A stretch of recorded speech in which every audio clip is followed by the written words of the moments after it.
We need all the help we can get around here. The habitat, that's a good project. We need that. On this nondescript side street, Councilman Bill Henry has a radical idea, at least for Baltimore. We've seen lots of examples of this for big downtown TIFs around the edges of the harbor and such. But one of the things that we could do is something like what's happening down here in Woodburn-McCabe. He wants to give tax breaks to stimulate investment in poor communities, not just wealthy neighborhoods.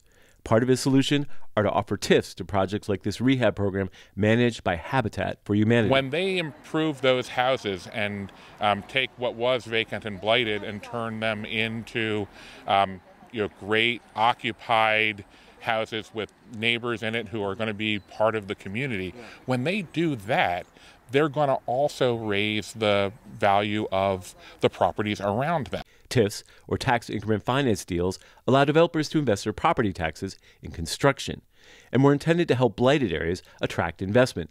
But as Henry notes, that is not what has happened in Baltimore, where construction cranes dot the skyline in the city's wealthiest neighborhoods, while areas like this go without, which is one of the reasons protesters gathered at City Hall last week. We are asking the city to include $20 million in the affordable housing budget. To hold Mayor Catherine Pugh to her promise to start a $20 million affordable housing fund, a move supported by the group United Not Blighted, who say the city's affordable housing shortage is a result of long-term policy mistakes. We're in a moral crisis, and we drive around our city and we see people that are forced to live in tents and under underpasses and try to find housing for a night, and what they need is housing for the long haul, and housing that they can afford and that is sustainable for them and their families. Pugh designated just $10 million in the city's latest bond offering for affordable housing, a move she defended, but advocates say falls short. City Hall today protesting because they said that the money that's being allocated for the bond isn't enough to fund the affordable housing fund that they want to fund, and they feel like you can promise that, and they were upset about it. How do you respond? Well, first of all, let me just say that that's not the budget. That's the bond bills. Which is why the council is now focused on changing the city's inclusionary housing law, an ordinance that requires developers who are subsidized by taxpayers to build affordable housing, but has no source of funding, and to date has produced just 32 units.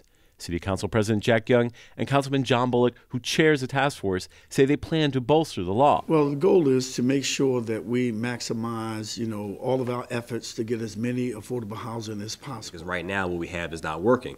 In the several years of the program being in existence, we're talking about only a few dozen units being created, and that's just not enough. But will it be in time, advocates wonder, for a city in dire need of help now? Year after year, there's this serious lack of funding for affordable housing for across the city, which has been an urgent need for decades. This is Stephen Janis and Taya Graham reporting for the Real News Network in Baltimore City, Maryland.